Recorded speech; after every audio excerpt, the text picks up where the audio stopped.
Mga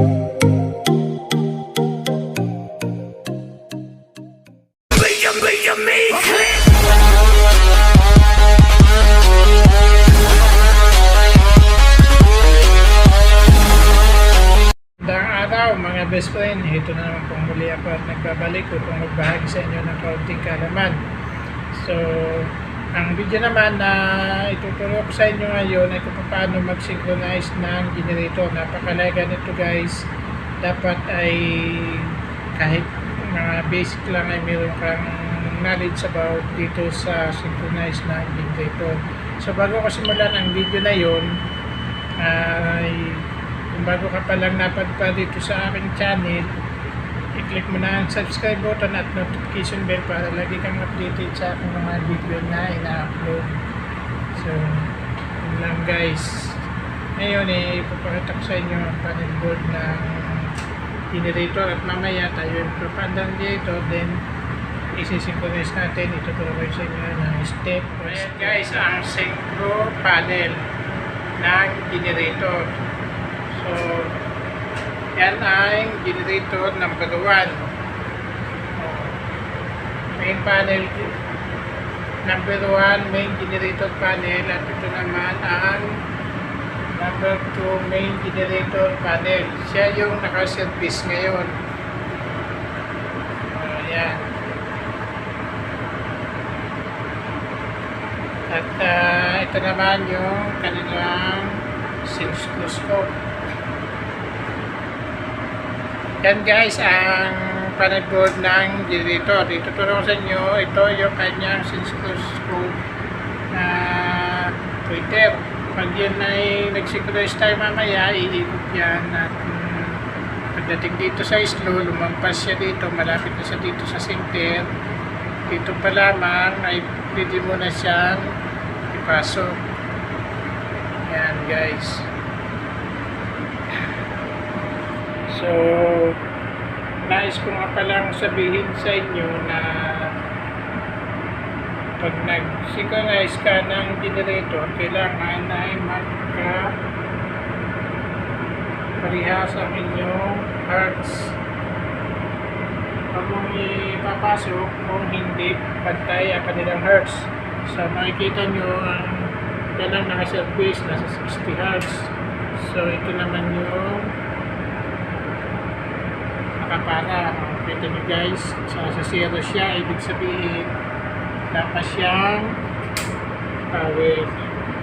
Namaya pag nagdala dito, magkakaroon na yan.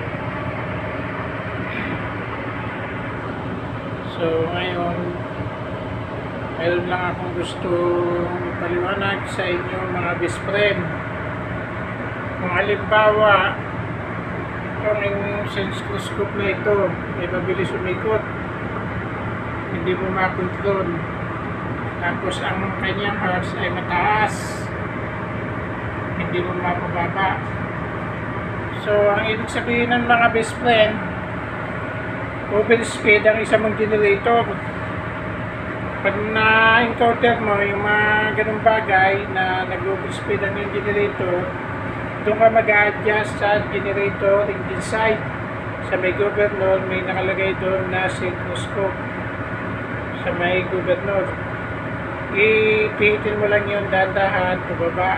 Then tapos may isang tao dito, makikita niya na yung hertz ay bumababa. Pag dumating sa 60, ibig sabihin okay na yun. Minsan nagkakaroon ng ganyan problema. Pag na-encounter niyo yan, meron na kayong idea kung paano at anong dapat yung gawin. Ang tawag doon ay overspeed.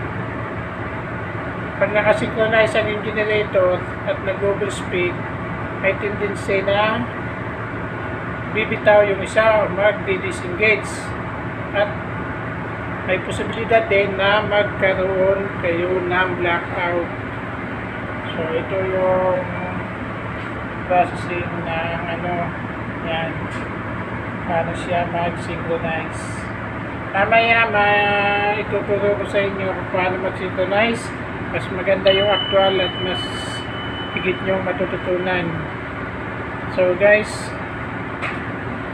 mamaya babalik ako. Paalam muna at mamaya magkapandar tayo ng generator. Yan na mga best friend. Napagpandar na tayo ng generator. So, kung may tatanong nyo bakit di ko pinarita yung pagpapandar ng generator, dahil meron na akong video na nagawa mga best friend. Gusto nyo malaman paano magpaandar ng generator, puntahan nyo lang yung aking channel, makikita nyo doon kung paano magpaandar ng generator. So ngayon, napaandar na natin. Sisynchronize naman natin ngayon mga best friend.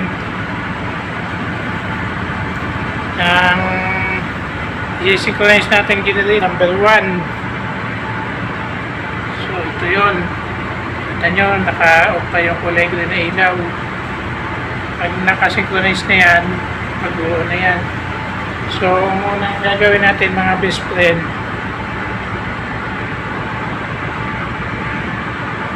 ano natin itong frequency, lagay natin sa number 1. So, yan. Makikita mo ngayon kung pantay ang kanilang hertz. So, ayan, pantay naman ang hertz nila. Ibig sabihin, walang overspeed ang generator. So, ang sunod naman natin gagawin ngayon mga best friend ay itong synchroscope. Yan, nakikita niyo yan mga best friend. Lagay mo to sa number 1. Ayan ang sinasabi ko sa iyo best friend. Iikot siya. Ngayon, pagdating na malapit sa sentro, pwede mo na siyang ipasok. Ayun. Okay na mga best friend. Pasok. So, i-off mo ulit itong synchroscope. Ngayon, pantay naman natin ang kanilang kilowatts. Ito ang kilowatts ng number 1 at ito naman ang kilowatts ng number 2. Ipapantayan mga best friend. Ayan. Ayan, pantay na sila. So, ganun lang mga best friend kung paano mag-synchronize ng generator. Ayan, kita nyo, meron na siya kulay green na ilaw. Ibig sabihin, pumasok na yung kanyang ECB. Yung kabila, ganun din. Ngayon, synchronize na yung kanilang power. And then, check natin ang kanyang hertz, 60. Ang kabila ay 60. Okay. Ang kilowatts nito ay yan, 70. At ang kabila naman ay 70. So, parehas lang. Ganun lang mga best friend ang mag-synchronize ng generator. Ang importante dyan mga best friend ay ito, kailangan naka-slow down ang kanyang takbo. Pag sobrang bilis, try nyo pababaan. Pababaan yan ng takbo. At kung di na makakontrol, hindi siya bumaba, ibig sabihin nag-speed ang iyong generator.